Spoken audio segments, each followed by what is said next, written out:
বাংলাদেশ চলচ্চিত্র শিল্পী সমিতির নির্বাচন অনুষ্ঠিত হয়েছে ৫ই মে। সেদিন মধ্যরাতে হঠাৎ করে এফডিসিতে উপস্থিত হন চিত্রনায়ক শাকিব খান।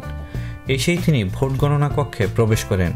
সেখানে নির্বাচন কমিশন ও আপিল বোর্ডের সদস্যদের সঙ্গে উপস্থিত ছিলেন চিত্রনায়িকা মৌসুমী।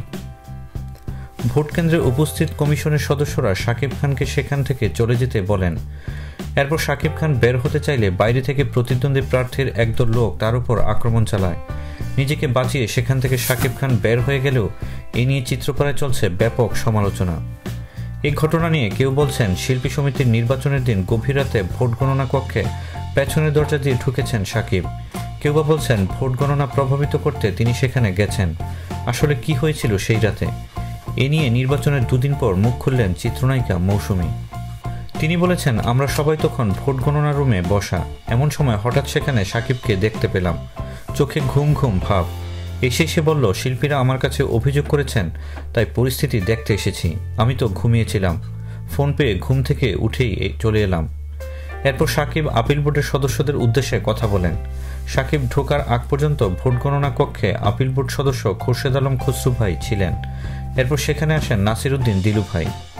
শাকিব অভিযোগ করে বলেন, আপনারা তো নির্বাচনকে সুষ্ঠু অবস্থায় রাখছেন না। আপনাদের কারণে নির্বাচন প্রভাবিত হয়ে যাচ্ছে।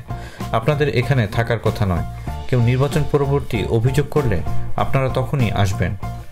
সেদিন রাতেই ঘটনা প্রসঙ্গে মৌসুমী আরও বলেন, শাকিবের মুখে এসব কথা শোনার এক পর্যায়ে খসরু ভাই রেগে যান। তিনি বলে ওঠেন, শাকিব, তুমি বারবার খোঁচাচ্ছ কেন? তখন পাল্টা জবাবে শাকিব বলল, আমি এখনও সভাপতি, আসতেই পারি। অভিযোগ পেয়েছি, আমাকে দেখতে হবে না, জানতে হবে না? পরে তো শিল্পীরাই আমার কাছে এসব বিষয়ে জানতে চাইবেন।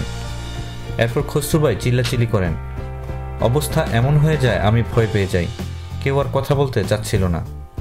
মৌসুমীর এমন বক্তব্য প্রসঙ্গে আপিল বোর্ডের সদস্য খোরশেদ আলম খসরু বলেন, সভাপতি হিসেবে শাকিব খান আসতেই পারেন, তাকে আমরা স্বাগত জানিয়েছি। কিন্তু তিনি তখন স্বাভাবিক ছিলেন না, তাই তাকে চলে যেতে অনুরোধ করেছি। আর মৌসুমী ম্যাডাম যেসব কথা বলেছেন তা সত্য নয়। সেদিন মধ্যরাতে বাইরের ঘটনা প্রসঙ্গে মৌসুমী বলেন, ভোট গণনার রুমে থাকা পুলিশ সদস্যরা তখন বলল, বাইরে চিল্লাচিল্লি হচ্ছে, শাকিব খানকে কেন ভেতরে রাখা হয়েছে? বাইরের লোকেরা এসব বলছেন। বাইরে পরিবেশ তখন বেশ থমথমে। তখন মিশা ভাইয়ের সহযোগিতায় শাকিব খানকে বাইরে নিয়ে যাওয়া হয়। এরপর বাইরে কে বা কারা তাকে আক্রমণ করে, তাকে লাঞ্ছিতও করে। এই ঘটনার পর আমরা ভয় পেয়ে যাই। মৌসুমী আরও বলেন, ওরা শাকিবকে শেষ করে দিতে চেয়েছিল। শাকিবের সঙ্গে সেদিন রাতে যা ঘটেছে তা শিল্পী সমাজের জন্য অপমান।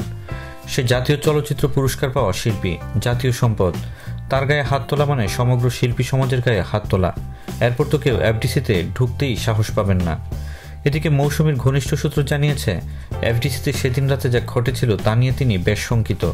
এজন্য নির্বাচিত কার্যকরী সদস্যপদ থেকে তিনি পদত্যাগ করতে পারেন। তবে এ ব্যাপারে মৌসুমী স্পষ্ট করে কিছুই বলেননি। দেশ বিদেশের নিত্য নতুন খবরাখবর জানতে সাবস্ক্রাইব করে আমাদের সঙ্গেই থাকুন।